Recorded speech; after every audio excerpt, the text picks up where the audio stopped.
If you ever struggle with a messy sealant lines, whether it's smearing, dragging, or just not getting a perfect finish. Well, after my last video that's now had 1.5 million views, I got this great comment asking, why is the tool chamfered on one side and should I actually use it? And honestly, it's a fair question. I've always used a flat edge first, but that's because I apply a clean bead.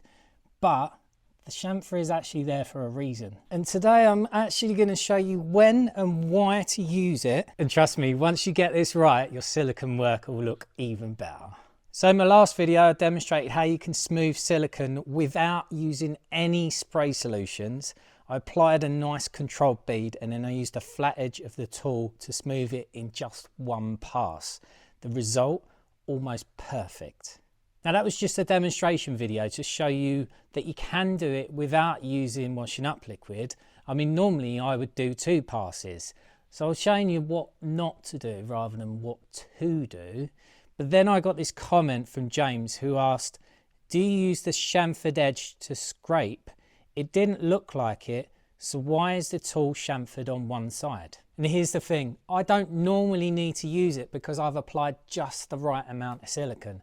But if you've applied too much silicone or you've got small gaps, then this chamfer can make all of the difference. But why is the chamfer there? Well, there's 2 big reasons. Firstly, it makes it more flexible. So a flat square edge would be a little stiff, but the chamfer, it brings it to a point which means that there's less resistance and drag as you move it across a joint. And secondly, it helps push any silicone into any gaps that you've left. So if your bead's not perfect or you've got voids in there, this will kind of act like a wedge and it will roll the silicone into the joint before you then do your second pass, which is where you smooth it.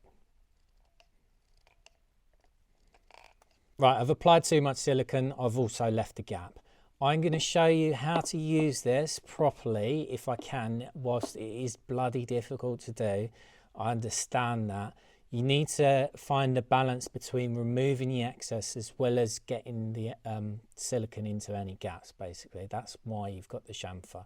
If you lean it too far back, you'll end up taking too much off and then you'll have trouble smoothing it.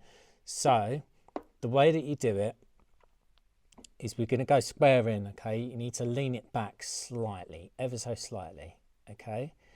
And then we're going to go forward. And it's difficult with one hand.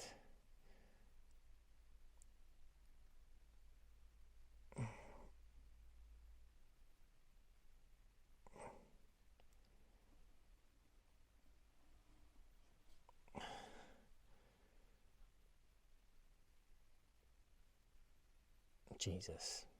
You see, that's why I don't apply too much silicone in the first place, because you end up with that nightmare. Right, we're just going to go with it. This is real world business, because that's probably what happens to you. We're on to step 2. Even though there's still a little bit of excess there, this is when we smooth it / take off the last bit of excess. We need to swap the tool around. So whereas before we go chamfer on the leading edge, now we go flat edge leading. For smoothing off, go straight into the wall, angle it forwards a tiny bit and go. So this is going to work like a chisel bevel up. So this will slide smoothly instead of actually digging in and cutting and dragging, which is what's happened there. This is all the dragging. So why this works is because the flat edge presses the bead evenly into the joint. There's less drag, there's less sticking, and it's just a clean, smooth bead.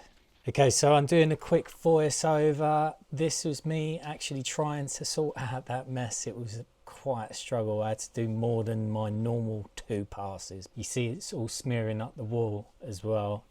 That wouldn't normally happen if you don't actually put too much silicone on in the first place. I did have that slight bubble where I left that gap before. So I did ultimately have to come back and put a little bit more silicone in. But don't be afraid to do that if you've left a little bit out. Make sure you do it quickly.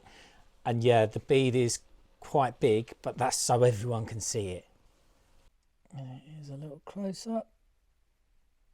So in answer to James's question, yes, the chamfer does have a purpose and it might help you out if you've applied too much silicone. If you've applied just the right amount, like I did in the last video, then you can go straight to the flat edge like I do. Try both methods and let me know which one works for you. Smash the like button, subscribe for more DIY pro tips. I'll see you in the next one.